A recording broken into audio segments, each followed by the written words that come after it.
ప్రస్తుతం సోషల్ మీడియాలో ఈ పేరు విపరీతంగా ట్రెండ్ అవుతుంది. ఆమె తెలుగులో ఒక 2-3 సినిమాల్లో చేసింది మాత్రమే చేసింది చాలా మందికి తెలుసు. అయితే అక్కినే నాగ చైతన్య ఎంగేజ్మెంట్ జరగడంతో ఈమె గురించి ప్రస్తుతం శోభితా దూళ్లపాల ప్రస్తుతం సోషల్ మీడియాలో ఈ పేరు విపరీతంగా ట్రెండ్ అవుతుంది. ఈమె తెలుగులో ఓ 2-3 సినిమాలు చేసినట్లు మాత్రమే చాలా మందికి తెలుసు. అయితే అక్కినే నాగ చైతన్యతో ఎంగేజ్మెంట్ జరగడంతో ఈమె గురించి పూర్తి సమాచారం కోసం ఆన్లైన్లో వెతుకుతున్నారు నెటిజన్లు. మరి ఆ వివరాలు ఏంటో చూద్దాం. చూడడానికి ఇంటర్నేషనల్ మోడల్గా కనిపిస్తున్న శోభిత అచ్చ తెలుగమ్మాయి. ఆంధ్రప్రదేశ్లో తెనాలిలో ఈమె జన్మించింది. 1993 మే 31న వేణుగోపాలరావు శాంతారావు దంపతులకు తెనాలిలో జన్మించింది. శోభిత దూళ్లపాల తండ్రి మర్చెంట్ నేవీలో ఇంజనీర్గా పనిచేసేవారు. తల్లి గవర్నమెంట్ టీచర్. 16 ఏళ్ల వచ్చే వరకు విశాఖపట్నంలో పెరిగిన శోభిత వైజాగ్లో లిటిల్ విశాఖ వ్యాలీ స్కూల్లో తన చదువు పూర్తి చేశారు. ఆ తర్వాత తండ్రి ఉద్యోగరీత్యా ముంబైకి మారారు.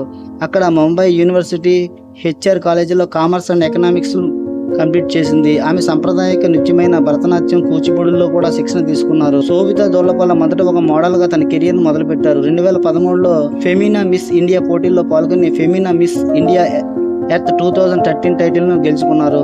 ఆ తర్వాత భారతదేశం తరపున మిస్ ఎర్త్ 2013 పోటీల్లోనూ పాల్గొన్నారు. కానీ అక్కడ టైటిల్ గెలవకపోయారు. ఆ తర్వాత 2016లో సినీ రంగం ప్రవేశించారు. బాలీవుడ్ దర్శకుడు అనురాగ్ కాశ్యప్ ఆమెకు తొలిసారిగా సినిమాల్లో నటించే అవకాశం ఇచ్చాడు. 2016లో తాను తీసిన రాయన్ రాఘవ్ 2.0 సినిమా అవకాశం వచ్చింది.